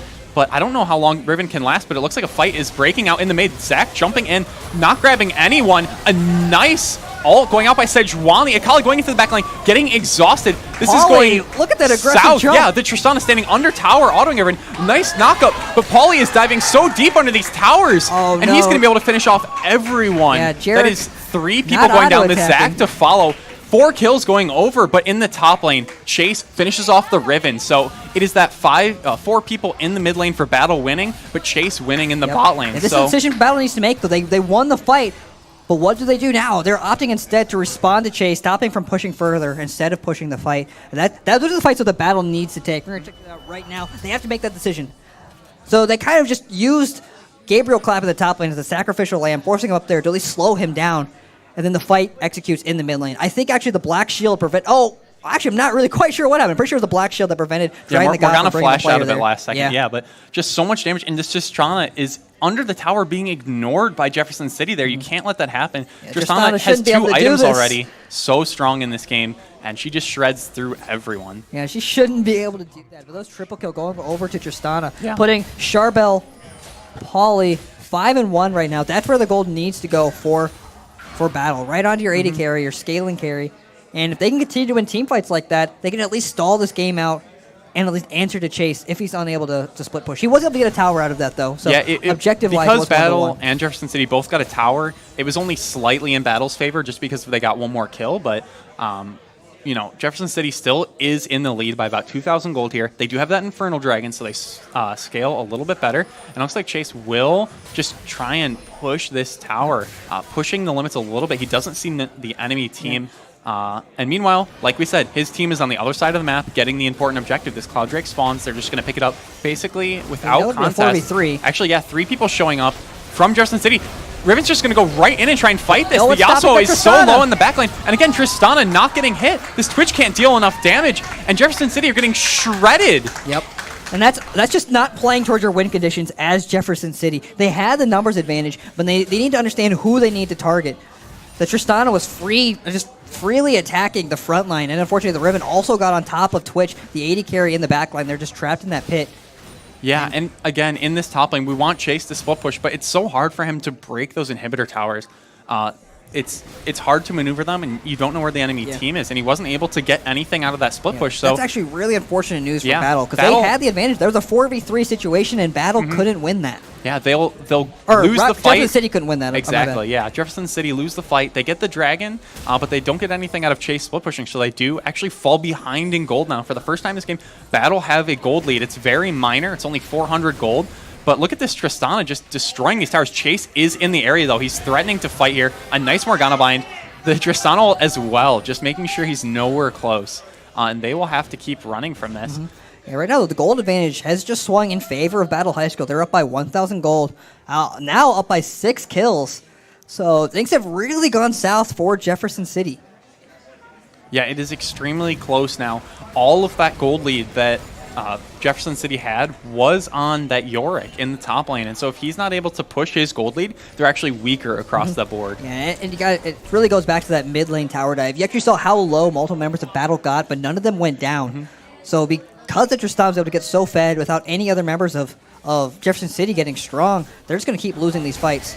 And it's really Escape Velocity's job, the Yasuo's job.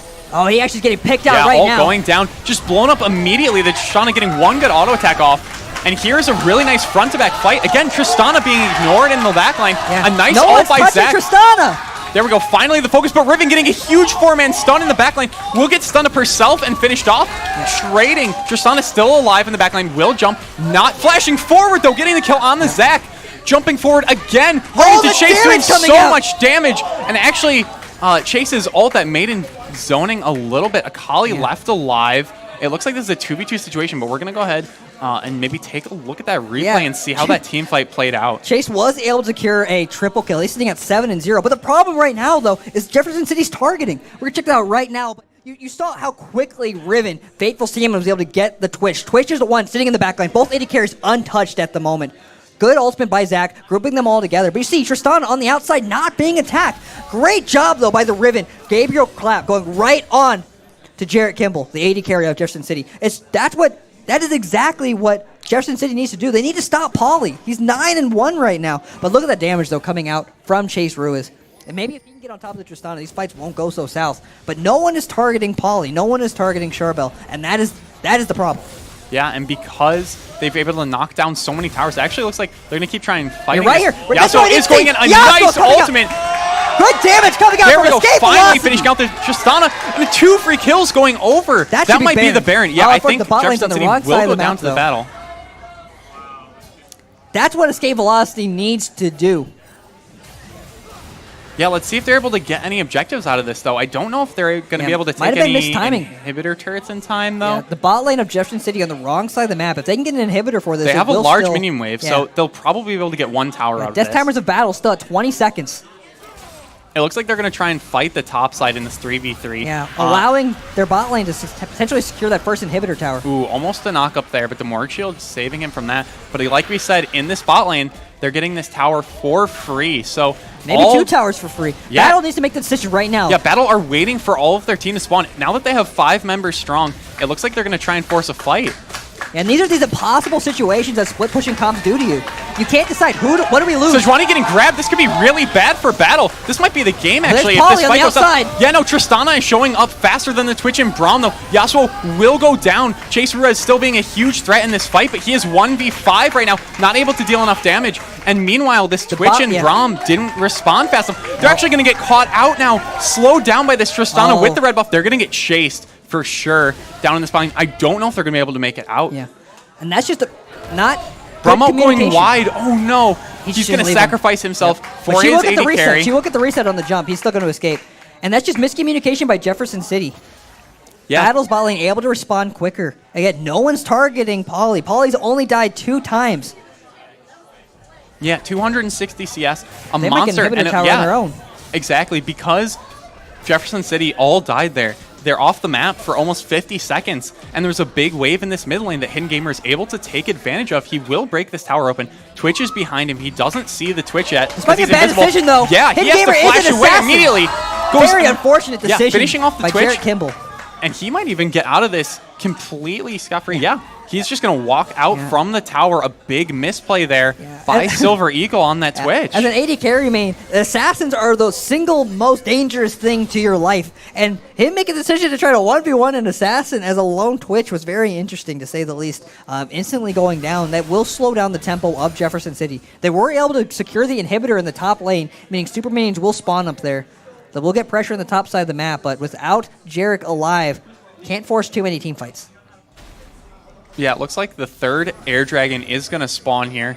If I'm Jefferson City, I do just concede this. Let the enemy team have it. It's only a little bit of movement speed. It's nothing too crucial. And the Baron is coming up next, Yeah. but it looks Jarek like just spawned. Jefferson City are positioning like they want to fight this. I All wouldn't do five this yet. members- Yasuo's not there yet either.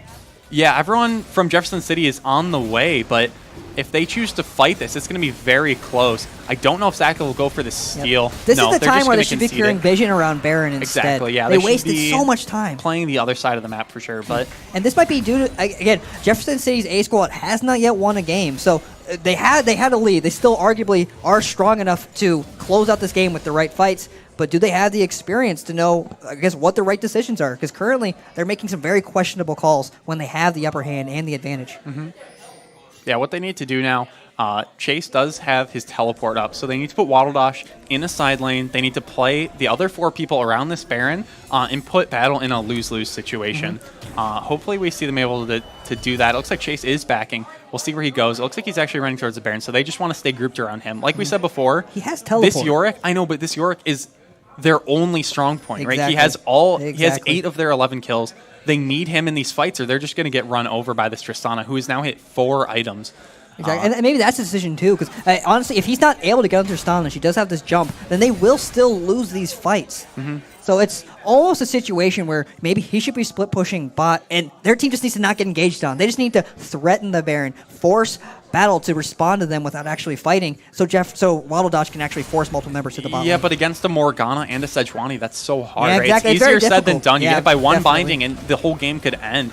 And so it looks like Zach kind of threatening a jump on the Tristana here, The not Stell's going to pull it coming off. up on the Twitch. Something else important to note is that Waddlewash is level 18. This is the highest you can get in the game, so he is almost at one of the strongest points he'll be. Everyone else is going to start catching up to him in terms of levels. So they definitely want to force something right now. Both teams posturing around this Baron. It looks like we will get to see one of those 10-man team fights very soon. Well, the battle currently is split. Yeah, Riven is also in the they're top forced lane. to respond to all those minions in the top side of the map. This is the opportunity that Jefferson needs to take right now. They have to respond to these minions. Yeah, with those super minions gotta make pushing the into call. the base, they need to just start this Baron and Make the force the call. 4v5, but they're not confident Jefferson enough City. to do it. Oh, it's Chase? dead. Maybe pushing the wave instead. Running into Polly there. Trying to play it safe. They understand, though, if any more mistakes are made. Actually, if any team makes any Here mistakes. comes the engage. Zach not hitting anyone. Morgana by and going wide a little bit, so just kind of a stalemate here. Riven in base still, though. They Yeah. have the 4v5. Riven does have They should be on teleport, the though, Baron. so Wow, this is they're hard. recalling. It looks like Yasuo actually getting chased Yeah. maybe a little bit. He's so split from his team. Yeah, the biggest point to note, though, this inhibitor will respawn eventually, which means they will lose that pressure in the top lane, the advantage. It's respawning right now. So they have now just lost their window of opportunity. But there to is a force an massive wave in the objective. bot lane, too, that's forcing Akali to go down. So they really need to just pull the trigger. Jefferson City needs to find a fight because there's only 3 people under this tower versus the 5 that Jefferson City have mid. They really need to find it. Will the Yasuo go in? No, he won't. A lot of it just goes into fear. If they are unable to pull the trigger, then their comp will not work. Yeah, look at Pauly. So much zone. All of the shields he gets from that Morgana as well. Unable to be crowd controlled. Not knocked up by the Yasuo or the Braum. And, you know, not able to get hit by the Zac engage as well. They need to just jump on the opportunity when they know that there's people in the side lanes. Yeah, again, arguably, Jefferson City still has the upper hand here, but only if they execute their comp appropriately. Yeah, and now it is 4,000 gold deficit too. So, you know, with Tristana hitting the 4 item point, can you even say that they're really that ahead? I mean, Yeah. Twitch hasn't shown that he can deal enough damage in the fights yet. So, without being at that point, a lot of people are getting armor, and it'll start to be noticeable, definitely. Yeah, so probably actually in the next couple of minutes, right, we'll see these transitions. It's actually unlikely that Jefferson City can win a fight 5v5. And what happens now is Jefferson City had all of that pressure with those minions in the side lanes. But now these are the top and the bottom lane are going to push towards Jefferson City. So the pressure is on them. They need to split up and take care of those waves in the side of the map, or they're just going to slowly lose to the minions. And now they need to back off. Chase is not here yet. He's in the bot lane, and Battle knows that. They're Jumping trying to force right it to engage. in. The Riven flash. Bramwell not going to keep them down long enough. Yasuo going in, but he's just going to get shredded. Tristana getting all the resets. He's going to keep jumping forward, and this is so bad for Jefferson City. That might have been the Baron. Oh, but unfortunate recall coming out from Chase. Yeah, Chase recalling instead of pushing the lead. I wonder if they're going to teleport and try and maybe stop this Baron. They do have wards on it still that aren't being checked, so they might go ahead and try to make this play. It is up. Baron is getting shredded so fast, though. This Tristana is at such a strong point, and it looks like they're actually just going to give up the Baron for free. For free at this in that point. opportunity, there's no towers defending the top and bottom inhibitor. That was Chase's opportunity to at least trade the Baron for a free inhibitor. Instead, Jefferson City gets nothing for that trade. Yeah, well played by Battle, though. Exactly, yeah. Paulie being that huge carry on the Tristana. Yeah, very well played by Battle High School, understanding that there's no way for them to, I guess, with Chase not being there, there's no way they could lose that fight. So they used all of their summoner spells, all of their abilities at once to force that engage. Yeah, and like we talked about how Jefferson City wouldn't, make the big play that they needed to. Battle did. They understood that they had a man advantage in that situation. It was 4 people on Jefferson City side versus the 5 of Battle. Battle recognized that, and they just jumped right in, and that's what you have to be able to do. Jefferson City either not realizing it or just not being confident enough, and that's really hurting them in these late game situations. Yeah, at this point in the game, I will say, like you said before, Chase is at max level. He's not going to get any stronger than he is now once he completes his 6th item. And likewise, the rest of Jefferson City's team will eventually get to that point. If Jarrett Kimball, hi Fumi is my waifu, if she is able to stay alive and position appropriately and deal the right damage, they might be able to come out with a win on top of these fights, but right now there's no way they can win a 5v5 team fight, much less a 5v4 really team fight. Unfortunate for Jefferson City. The Elder Dragon has just spawned, and Battle are going to go ahead and get it for free. Jefferson City weren't in the area to be able to contest this. They have a lot of vision as well. That's going to go over, and this gives them a lot of combat power as well as that pushing power from the Baron. We should see Jefferson City try and make a big push here, possibly to end the game. Battle, have every objective that they need to kind of close this out. So if anyone gets caught out, this Twitch a little bit far forward. Anyone gets caught on Jefferson City side, and it could be over.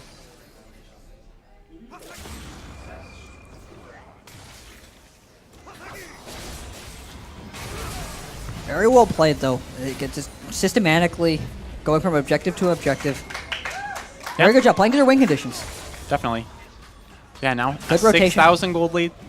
The mid inhibitor will go down, so that's a little bit of pressure for Battle just over time. There is a massive creep wave in the top lane that will be responded to. Actually, Chase teleporting Maybe in. a little late, though, already. Yeah, no, Faithful he's Stamina was canceling able it to because respond. Riven was there, and that means that this tower's going to go down. Oh, a nice windmill blocking, but look at those cannon minions dealing so much damage from the backline. Riven is in the top lane, though, teleporting in now, so it looks like, yeah, they're going to back off, not fight this. Jefferson City respecting the teleport from the Riven, and, they're just bleeding objectives at this point. Not a lot of wave clear from the side of Jefferson City. Not a lot they can do in this situation. The wind wall stalling being for a so little helpful, bit. yeah, but look at those cannon minions. Without any range damage able to kill them, they are going to delete these objectives without, Jefferson City. Yeah. Unless Jefferson City's able to win this next team fight, the game will be over. Yeah, so we're going to look to see maybe one last stand here. Jefferson City's Alamo, here we go. Riven jumping in, a nice knockup by the Yasuo. No ultimate coming out, though. Yeah, it's jump all about on the the Tristana. Wakali. Here are the super minions, though, with that Baron buff. Dealing so much damage. Once They're again, so hard to kill. It looks like doesn't make the Jefferson call. City They needs have to to pull make the trigger on this fight. Tristana getting caught out, but the ult going down onto the Yorick. Zach jumping onto Tristana as well, getting a nice ult, but flashing away, and that's just the game. Battle are able to close out because Jefferson City can't force any kind of meaningful fight there.